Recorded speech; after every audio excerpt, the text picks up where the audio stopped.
بسم اللہ الرحمن الرحیم۔ السلام علیکم دوستو، اہل شام میں ایک بڑا باروب اور قوی شخص تھا، اور وہ امیر المومنین حضرت عمر رضی اللہ تعالیٰ عنہ کی خدمت میں آیا کرتا تھا۔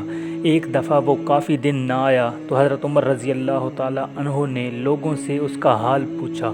لوگوں نے کہا، امیر المومنین اس کا حال نہ پوچھیں، وہ تو شراب میں مست رہنے لگ گیا ہے۔ حضرت عمر رضی اللہ تعالیٰ عنہ نے اپنے منشی کو بلایا اور کہا کہ اس کے نام ایک خط لکھو۔ آپ نے خط میں لکھوایا، من جانب عمر بن خطاب بنام فلاں بن فلاں، السلام علیکم۔ میں تمہارے لیے اس اللہ کی حمد پیش کرتا ہوں جس کے سوا کوئی معبود نہیں۔ وہ گناہوں کو معاف کرنے والا، توبہ کو قبول کرنے والا، سخت عذاب دینے والا اور بڑی قدرت والا ہے۔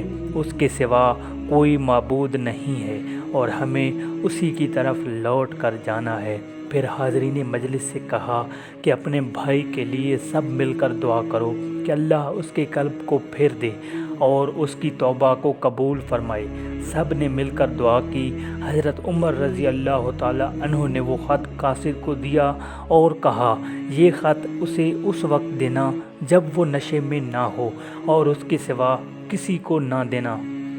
جب اس کے پاس حضرت عمر رضی اللہ تعالیٰ عنہ کا خط پہنچا تو اس نے پڑھا اور بار بار ان کلمات کو پڑھتا رہا اور غور کرتا رہا کہ اس میں مجھے سزا سے بھی ڈرایا گیا ہے اور معاف کرنے کا وعدہ بھی یاد دلایا گیا ہے۔ وہ خط پڑھ کر رونے لگا اور شراب نوشی سے توبہ کر لی اور ایسی توبہ کی کہ پھر کبھی شراب کے پاس بھی نہ گیا۔ حضرت عمر رضی اللہ تعالیٰ عنہ کو جب اس کی توبہ کی خبر ملی تو لوگوں سے فرمایا کہ ایسے معاملات میں تم لوگوں کو ایسے ہی کرنا چاہیے کہ جب بھی کوئی بھائی کسی لغزش میں مبتلا ہو جائے تو اس کو درستی پر لانے کی فکر کرو اور اس کو اللہ کی رحمت کا بھروسہ دلاؤ اور اللہ سے اس کے لیے دعا کرو تاکہ وہ توبہ کر لے، اور تم اس کے مقابلے پر شیطان کی مددگار نہ بنو، یعنی اس کو برا بھلا کہہ کر یا غصہ دلا کر دین سے دور کر دو گے تو یہ شیطان کی مدد ہوگی۔